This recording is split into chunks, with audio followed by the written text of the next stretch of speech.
ನಮಸ್ಕಾರ ಸ್ನೇಹಿತರೆ. ಇವತ್ತು ನಾನು ಬಂದ ದಾರಿ, ಮುಂದೆ ಹೋಗುವ ದಾರಿಯ ಬಗ್ಗೆ ಒಂದು ಹೇಳಕ್ಕೆ ಇಷ್ಟಪಡ್ತೀನಿ. ಇವತ್ತು ನಾನು ಚಿಕ್ಕಮಗಳೂರಲ್ಲಿ, ನಮ್ಮ ನೇಟಿವ್ ಪ್ಲೇಸ್ ಆದ ಚಿಕ್ಕಮಗಳೂರು, ನಮ್ಮೂರು, ಅದರ ಪಕ್ಕದಲ್ಲಿ ನಿಯರ್ ಅಗ್ರಹಾರ ತಾಂಡ್ಯ ಅಂದ್ಬಿಟ್ಟು. ನನ್ನ ಹೆಸರು ಅಣ್ಣಾ ನಾಯಕ್ ಅರುಣ್ ಅಂದ್ಬಿಟ್ಟು. ನಾನು ಸುಮಾರು ಚಿಕ್ಕಮಗಳೂರಲ್ಲಿ ಓದಿದ್ದು PUC ತನಕ ಓದಿದೆ. ತುಂಬಾ ಕಷ್ಟ ಇತ್ತು. ಒಂದು ಬಟ್ಟೆ ತಗೋಬೇಕು ಅಂದ್ರೂ ಕಷ್ಟ, ಮನೆಯಲ್ಲಿ ಯಾವ್ದು ರೀತಿಯ ಒಂದು ಪುಸ್ತಕ ಕೊಡ್ಬೇಕು ಅಂದ್ರೂ ಕೂಡ ಕಷ್ಟ ಇತ್ತು. ಯಾವುದೇ ರೀತಿ ಕೊಡಿಸ್ತಾ ಇರಲಿಲ್ಲ. ಅದನ್ನ ನೋಡಿ ನನಗೆ ಯಾಕೋ ಜಿಗುಪ್ಸೆ ಅಂದ್ಬಿಡ್ತು. ಓದು ಅಲ್ಲಿಗೆಲ್ಲ ಸ್ಟಾಪ್ ಮಾಡೋಣ, ಕಷ್ಟ ಇದೆ ಓದಕ್ಕೆ, ಮನೆ ಕಡೆಯಿಂದ ಸಪೋರ್ಟ್ ಇಲ್ಲ, ತುಂಬಾ ಕಷ್ಟ ಆಯ್ತು. ಅದೇ ಟೈಮಲ್ಲಿ ನಾನೇನ್ ಮಾಡಿದೆ, ಒಂದು 100 ರೂಪಾಯಿ ತಗೊಂಡು ಬೆಂಗಳೂರಿಗೆ ಬಂದೆ. ಅದರಲ್ಲಿಯೂ ನಮ್ಮ ಅಣ್ಣ ಮುಂಚೆನೆ ಬಂದಿದ್ರು, ಗೌರ್ಮೆಂಟ್ ಆಫೀಸಿಯಲ್ ಆಗಿ ಅವ್ರು ಕೆಲಸ ಮಾಡ್ತಾ ಇದ್ರು.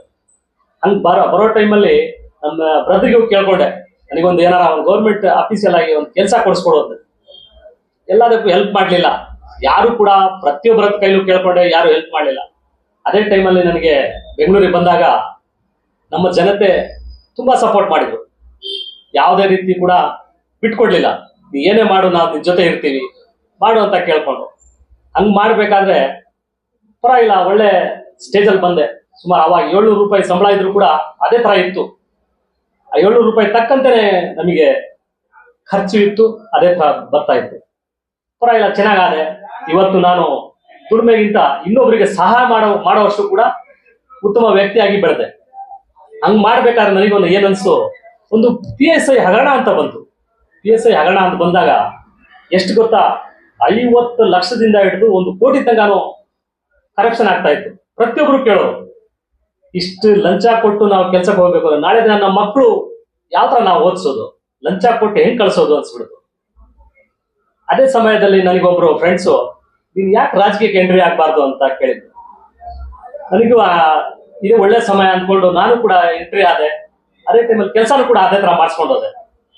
ಮಾಡಿಸ್ತಾ ಇರ್ಬೇಕು. ನಾನು ಇಷ್ಟು ಕೆಲಸ ಮಾಡಿದ್ರು ಕೂಡ ಇವತ್ತಿನ ಜನ ಯಾರು ಕೂಡ ಮುಂದೆ ಬರ್ತಿರ್ಲಿಲ್ಲ. ಪ್ರತಿಯೊಬ್ರು ಕೂಡ ಹೆದರೋರು.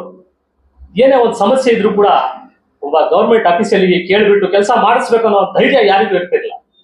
ಆ ಟೈಮಲ್ಲಿ ನನಗೂ ಅನ್ಸ್ತು, ಇವರಿಗೆಲ್ಲ ಧೈರ್ಯ ತುಂಬಬೇಕನ್ನೋ ನನಗೂ ಒಂದು ಛಲ ಬಂತು. ಯಾಕೆ ನಾನು ಇವರಿಗೆಲ್ಲ ಒಂದು ಧೈರ್ಯ ತುಂಬಾರ್ದು, ಸಪೋರ್ಟ್ ಮಾಡಬಾರ್ದು. ನಾನು ಕೂಡ ಕೆಲಸ ಮಾಡಿಸ್ತಾ ಇದ್ದೆ.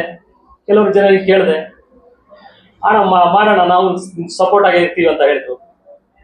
ಅದೇ ರೀತಿ ಇರ್ಬೇಕಾದ್ರೆ ಯಾರೋ ಒಬ್ರು ಫ್ರೆಂಡು, ಅಣ್ಣ ಒಂಚೂರು ಕೆಲಸ ಇದೆ, ಒಂದ್ಸಲ ಈಗ ಮಾಡಿಸ್ಕೊಡು ಅಂತ ಕೇಳಿದ್ರು. ಅಲ್ಲಿ ಹೋಗ್ಬೇಕಾದ್ರೆ ಅವನು ಪರಿಸ್ಥಿತಿ ತಕ್ಕಂತೆ ಅವನು ಮಾತಾಡ್ದ.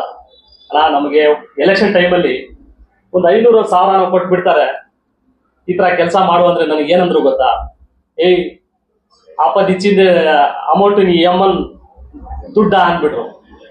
ನನಗೆ ಆ ಮಾತು ಕೇಳಿ ತುಂಬಾ ಫೀಲಿಂಗ್ ಆಯ್ತು. ಸುಮಾರು 500,000 ರೂಪಾಯಿಗೆ ಈ ತರ ಮಾತು ಹೇಳ್ಬೋದ? ನಮ್ಮ ಹೆಸರು ಹೇಳ್ಕೊಂಡು ಇವತ್ತು ಕೋಟ್ಯಾಂತರ ರೂಪಾಯಿ ದುಡ್ಡು ಮಾಡ್ತಾ ಇದ್ದಾರೆ. ಅಂತದ್ರಲ್ಲಿ ಕೊಟ್ಟಿರೋ 1,500ಕ್ಕೆ ಒಂಥರ ತುಚ್ಛವಾಗಿ ಕೇವಲವಾಗಿ ಮಾತಾಡ್ಬಿಟ್ರು. ಅದನ್ನ ನಾನು ನೆನ್ಸ್ಕೊಂಡು ಇವತ್ತು ನಾನು ಜನಗಳಿಗೆ ಒಂದಿಷ್ಟು ಹೇಳಕ್ ಇಷ್ಟಪಡ್ತೀನಿ. ಪ್ಲೀಸ್, ನಾನು ನಿಮಗೋಸ್ಕರ 24 ಗಂಟೆ ಸೇವೆ ಮಾಡಕ್ಕೆ ನನ್ನ ಜೊತೆಲಿ ಇರ್ತೀನಿ. ಪ್ಲೀಸ್, ನನಗೂ ನೀವು ಸಪೋರ್ಟ್ ಮಾಡಿ. ನಿಮಗೋಸ್ಕರ ಅಂತಾನೆ ಇವತ್ತು ನಾನು ಒಂದು ಯೂಟ್ಯೂಬ್ ಚಾನಲ್ ಅಲ್ಲೇ ಓಪನ್ ಮಾಡೋಣ ಅಂತ ಇದ್ದೀನಿ. ಆಲ್ರೆಡಿ ಮಾಡಿದ್ದೀನಿ. ನಿಮಗೆ ಏನೇ ಒಂದು ಕಷ್ಟ ಇರಲಿ, ಬಂದ್ಬಿಟ್ಟು ನೀವು ಅದರಲ್ಲಿ ಕೇಳ್ಕೊಳ್ಳಿ. ಈ ತರ ಪ್ರಾಬ್ಲಮ್ ಇರೋದು, ಏನೇ ಪ್ರಾಬ್ಲಮ್ ಇದ್ರು ಕೂಡ ಕೇಳ್ಕೊಳ್ಳಿ. ಅದನ್ನ ನಾನು 24 ಗಂಟೆನೂ ಕೂಡ ನಿಮಗೆ ಸಪೋರ್ಟ್ ಮಾಡ್ತೀನಿ ಅಂತ ಹೇಳಕ್ ಇಷ್ಟಪಡ್ತೀನಿ. ನೀವು ನನಗೆ ಸಪೋರ್ಟ್ ಮಾಡಿದ್ರೆ ನಾನು ನಿಮಗೆ ಸಪೋರ್ಟ್ ಮಾಡ್ತೀನಿ. ಏನ್ ಧೈರ್ಯವಾಗಿ ನಿಂತ್ಕೊಂಡು ಕೇಳಿ. ನಿಮಗೆ ಕೇಳಕ್ಕೆ ಒಂದು ಅನ್ಸ್ತಾ, ಬನ್ನಿ, ನನ್ನ ಹಿಂದೆ ಬನ್ನಿ, ಆ ಕೆಲಸನ ನಾನು ಮಾಡ್ಕೊಡ್ತೀನಿ. ನಾನು ಇದನ್ನೇ ಕೇಳಕ್ಕೆ ನನ್ನ ನಂಬರ್ನ ಸೇವ್ ಮಾಡ್ಕೊಳ್ಳಿ, 9886942627. 24 ಗಂಟೆನೂ ಕೂಡ ನಿಮ್ ಜೊತೆಗೆ ನಾನು ಇರಕ್ಕೆ ಇಷ್ಟಪಡ್ತೀನಿ. ಈ ನಂಬರಿಗೆ ನನಗೆ ಫೋನ್ ಮಾಡಿ, ಏನೇ ಪ್ರಾಬ್ಲಮ್ ಇರಲಿ ಬಂದು ನನಗೆ ಒಂದು ಮಿಸ್ಡ್ ಕಾಲ್ ಕೊಡಿ. ಇಲ್ಲ, ಇಲ್ಲಿ ಬಂದು ನನ್ನ ಯೂಟ್ಯೂಬರ್ ಒಂದು ಚಾನಲ್ ಓಪನ್ ಮಾಡಿದ್ದೀನಿ, ಬಂದ್ಬಿಟ್ಟು ಮಾತಾಡಿ. ಅವಾಗ ನಿಮ್ ಕೆಲಸ ಏನೇ ಇರಲಿ ನಾನು ಸಾಲ್ವ್ ಮಾಡ್ಕೊಡಕ್ಕೆ ಶ್ರಮ ವಹಿಸಿ ನಿಮ್ ಜೊತೆಗೆ ಇರ್ತೀನಿ ಅಂತ ಹೇಳಕ್ ಇಷ್ಟಪಡ್ತೀನಿ. Thank you.